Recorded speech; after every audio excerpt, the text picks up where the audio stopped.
The Auto Axe and Union Power Armor are coming with the Pitt DLC this fall, and even though they are not direct rewards, they will be free ones. Let's dive in.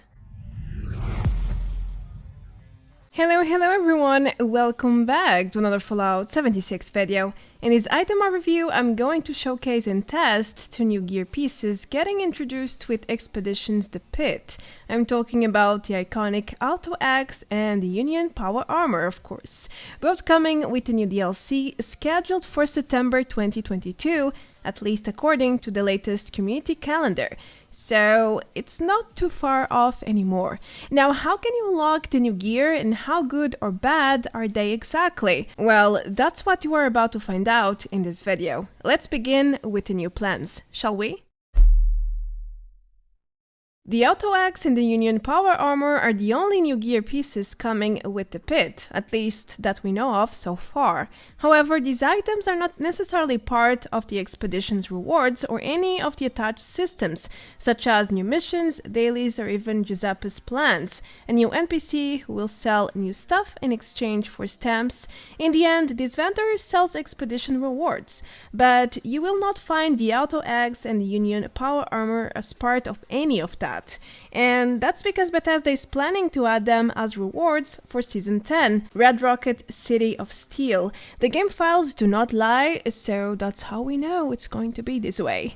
Anyhow, in the ongoing public test server for the Pitt, live for weeks now, players can freely craft the new gear without accessing Season 10, as shown. That's how I can already showcase and test them out, in case you were wondering. It's going to be the first time Bethesda introduces brand new gear through seasons, and honestly, it doesn't sound like a bad idea. First, because it will be free to unlock for everyone, and later on, for those who missed the season, they can buy it from faction vendors in exchange for gold bullion, which, by the way, is much easier to farm than stamps. So I believe this concept is beneficial for everyone. Alright, that's how you can unlock the base, the Pitt gear. Now let's move on to the Auto Axe stats, mods, and performance, of course. The Auto Axe is a pretty fun weapon to play with, but we will get there in a little bit. Once unlocked, you can craft one at the weapons bench under the edged melee weapons category. You can craft auto axes from level 20 to level 50. These are the default crafting values without any crafting perks active. Also, this is an automatic melee weapon, which means the attack speed or fire rate is very fast. Moreover, with the Pitt DLC, let's not forget that automatic melee weapons in general got buffed, so all of them are a bit stronger now. What about Auto Axe mods? There are currently 4, and players can buy the plans from Giuseppe, a new vendor live with the Pitt DLC, as I already mentioned before. He's located inside the White Spring Refuge, previously known as the White Spring Resort. Now, the existing mods are Burning, Electrified, Poison, and Turbo. Each mod costs 85 stamps though. It's pricey, I know, so you better choose wisely. Let me show you all the effects and damage of each mod to make your choice a bit easier, and well, this way you can save on stamps later on too. Basically, the first 3 add elemental damage, and Turbo reduces damage and increases the fire rate. Personally, I selected the Burning mod since it has the highest base damage, and it also allows you to heal friendly targets using the fire damage if necessary.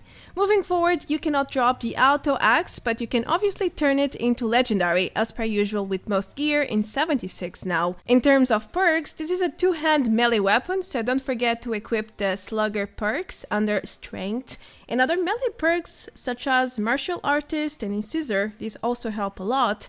For more damage, don't forget Bloody Mass, Adrenaline, and Tenderizer, which are also great choices. If you equip the Burning mod, it's also wise to equip Friendly Fire under Charisma for that extra healing effect.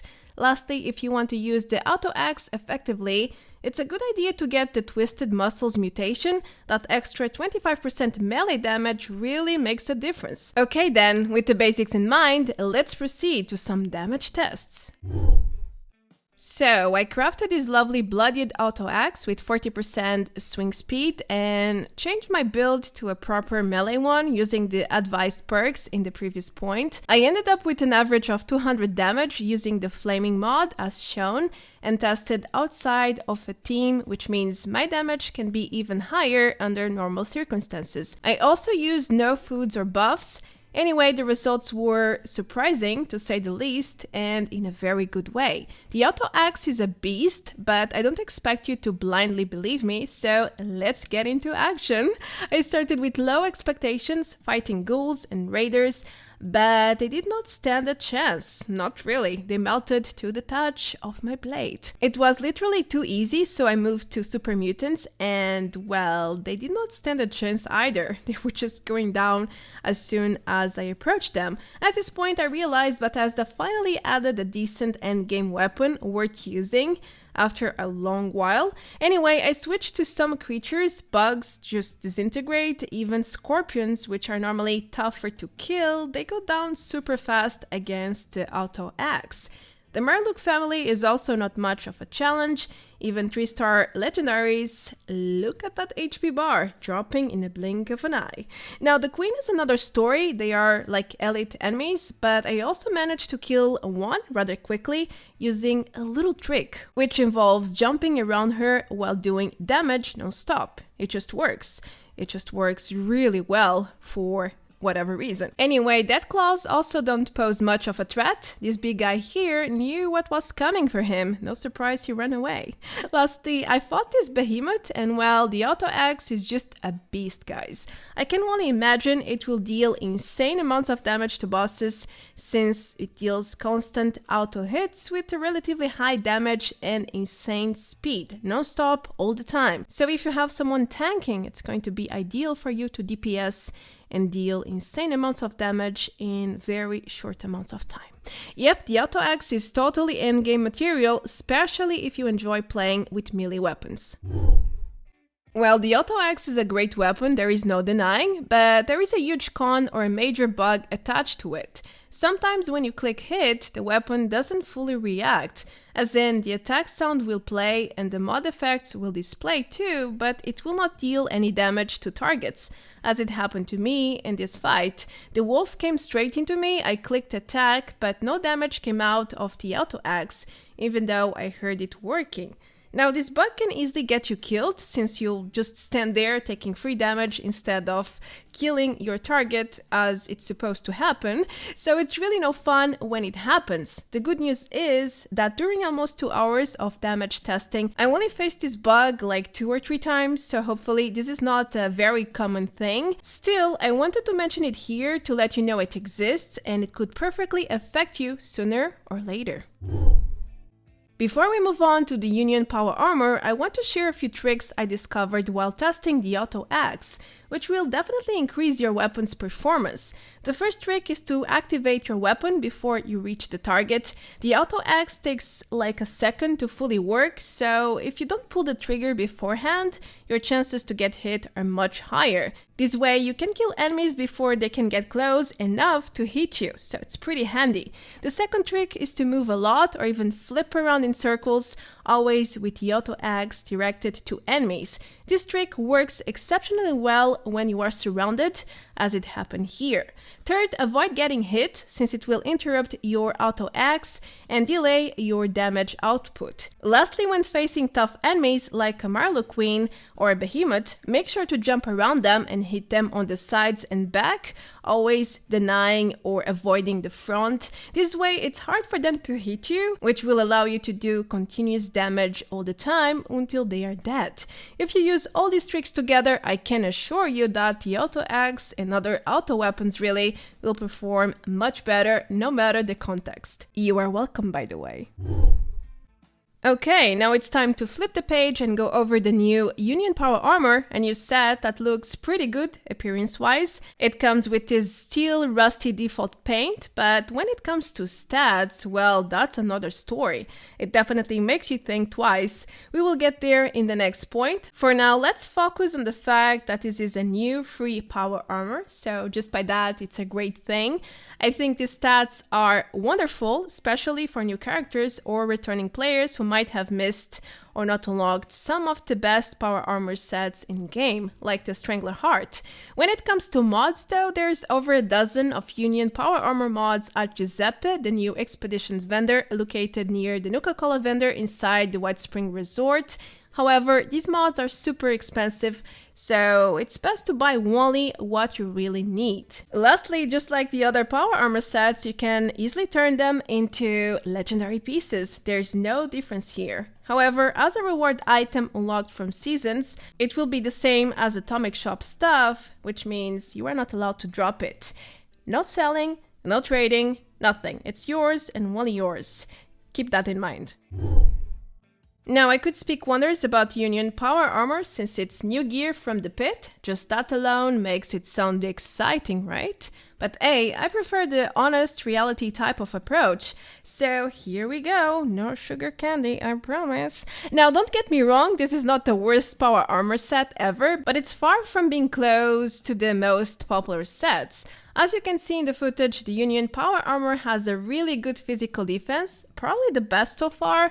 I'm saying probably because I did not compare or analyze with every single power armor set in 76, but I believe the physical defense here is the best yet. However, when it comes to energy and radiation defense, boy oh boy, things get ugly. I compared the Union set versus 4 others, the Strangler Heart, T-51, Ultrasight and Hellcat, just to give you guys a solid idea of how it performs. And yeah, it's very underwhelming as you can see. I think these values speak for themselves. I really don't think some 30 more physical defense can compensate in any way possible for minus 200 energy and or radiation defense. By far, the Strangler Heart set remains the more balanced and most competitive set of power armor, but even old sets like the Ultrasight or T-51 offer more defense than the Union set. To make things worse, the Union set doesn't have any sort of bonus or effects for the set. So yeah, this is another new gear release which never stood a chance even before it was created. To be that serious with you, I have no idea why Bethesda keeps releasing new gear with worse stats than old existing gear. It's just counter-logical and a waste of potential, a waste of resources, of everything. Alright, before I move on to the final conclusions, I just want to let you know that the very first skins for the Auto Axe and the Union Power Armor are coming with Season 10 as well. According to the game files, Bethesda is planning to release the Fanatics Auto Axe paint, which looks like this, with a black and gold skin and some intimidating words near the blade. It surely makes the weapon look way more dangerous than the original orange paint.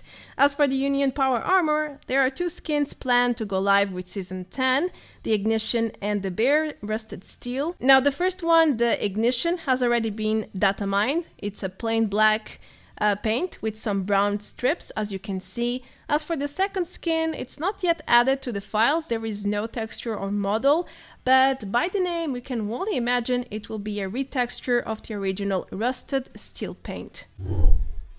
The Pit is going to be a huge DLC, probably the largest of 2022, but so far Bethesda has only created these 2 new gear pieces.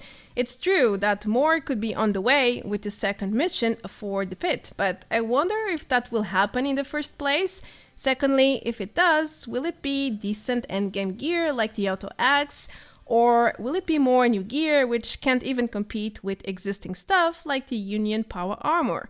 Anyway, the Auto Axe is a pretty refreshing addition to 76, I have no doubt there. Besides being an iconic weapon from Fallout 3, the Pit, it's also going to be a reliable and endgame weapon in 76. Again, it's not the best weapon ever, but it can kill almost anything in a blink of an eye, and deal insane amounts of damage in short amounts of time, which is muito bom, as we say in Portuguese. In contrast, the Union Power Armor is a huge letdown. It might look decent, but don't judge the book by its cover. When you take a closer look at the defense values, you soon realize the Power Armor is not worth using at all. Sacrificing 200 radiation or energy defense for a certain look is probably a no-go end game. There's far better out there anyway, so best not to waste time with the Union set. The only pro is that it's free, so it's a good thing for new players or new characters. Overall, I think the Pitt gear is lacking value in incentive.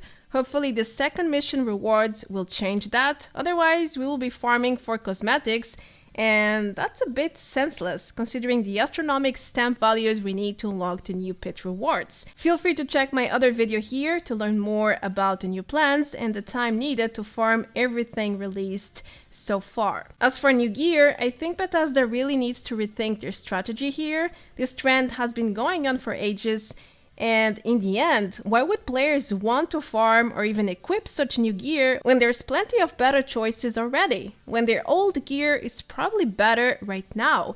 It justifies common sense in so many ways. But what do you think about this matter? Let me know in the comments below.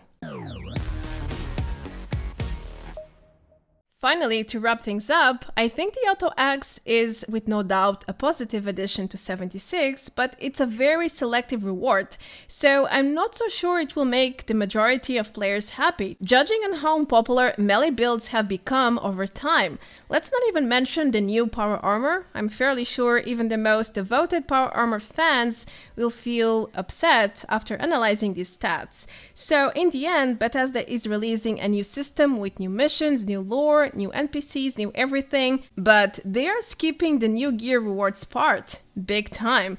I know this is not a video about the Pitt rewards, but it is related. These are Pitt rewards. The only gear ones actually, so I feel like I should reinforce my point.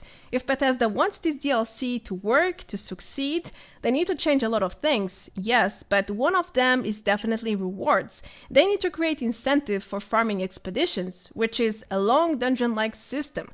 They need to use competitive gear as the main incentive, otherwise, what's the point? Why would or why should you farm expeditions endlessly just to get a few cosmetics and camp items? Yeah, best to leave with that question in the air. Well, that was my overview for the Auto Axe and Union Power Armor. I hope you enjoyed. Let me know if you share the same opinion or not really regarding the Pitt rewards. And that's it. Thanks for watching. Feel free to leave a like, subscribe, and all of that. I am Marta Branco. Thanks to all my dear supporters. And I will see you all very, very soon in the next video. Until then, take care. Adeus. Bye bye.